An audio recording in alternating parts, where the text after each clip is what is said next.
Today we listen to the Blessed Mother's advice to Saint Faustina on how to live her life for God.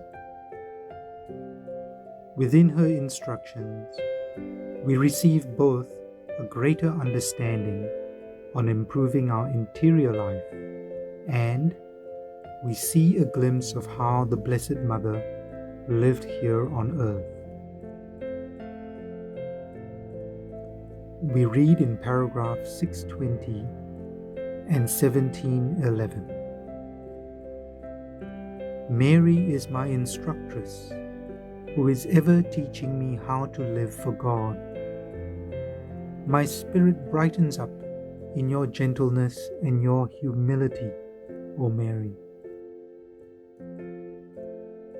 And in paragraph 1711, when I was left alone with the Blessed Virgin, she instructed me concerning the interior life. She said,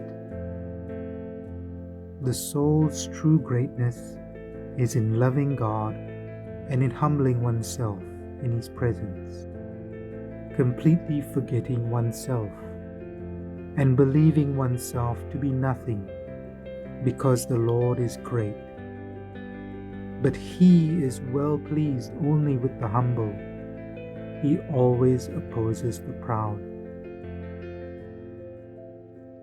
In paragraphs 625 and 1244, the Blessed Mother advises Saint Faustina on how her congregation should live.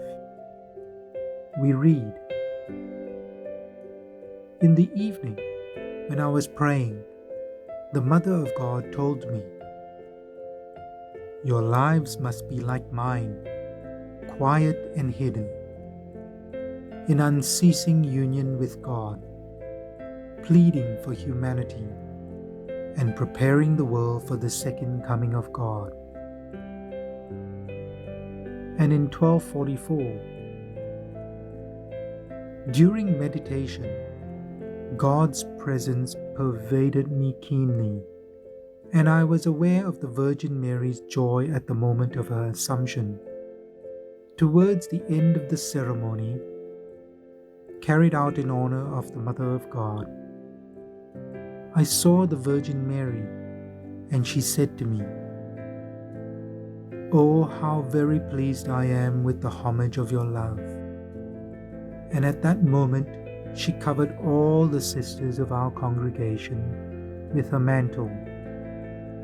With her right hand, she clasped Mother General Michael to herself, and with her left hand, she did so to me, while all the sisters were at her feet, covered with her mantle. Then the Mother of God said, 'Everyone who perseveres zealously till death in my congregation will be spared the fire of purgatory.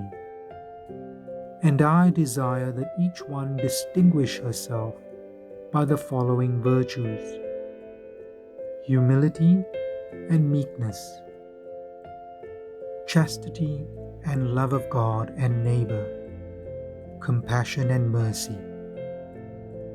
After these words, the whole congregation disappeared from my sight, and I remained alone with the Most Holy Mother, who instructed me about the will of God and how to apply it to my life, submitting completely to His most holy decrees.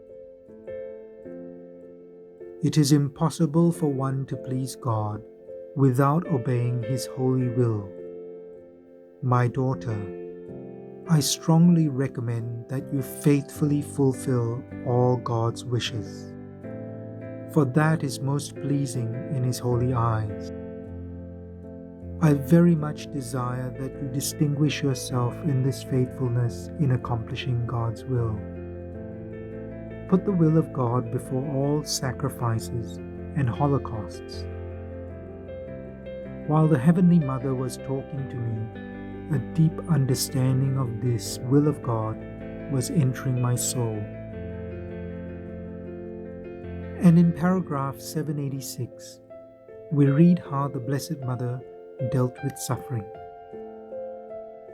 As I continued Vespers, meditating on this mixture of suffering and grace, I heard the voice of Our Lady. Know, my daughter, that although I was raised to the dignity of Mother of God, 7 swords of pain pierced my heart. Don't do anything to defend yourself. Bear everything with humility. God Himself will defend you. In paragraph 85, the Blessed Mother advises Saint Faustina on her preparation for Christmas and her future mission. In her advice, we read more clearly about the interior life and communion with God. The Mother of God has taught me how to prepare for the feast of Christmas. I saw her today without the infant Jesus. She said to me, "My daughter, strive after silence and humility, so that Jesus, who dwells in your heart continuously, may be able to rest. Adore Him in your heart. Do not go out from your inmost being. My daughter, I shall obtain for you the grace of an interior life which will be such that, without ever leaving that interior life, you will be able to carry out all your external duties with even greater care. Dwell with Him continuously in your heart. He will be your strength. Communicate with creatures only insofar as is necessary and is required by your duties. You are a dwelling place pleasing to the living God. In you He dwells continuously with love and delight. And the living presence of God, which you experience in a more vivid and distinct way, will confirm you, my daughter, in the things I have told you. Try to act in this way until Christmas Day, and then He Himself will make known to you in what way you will be communing and uniting yourself with Him.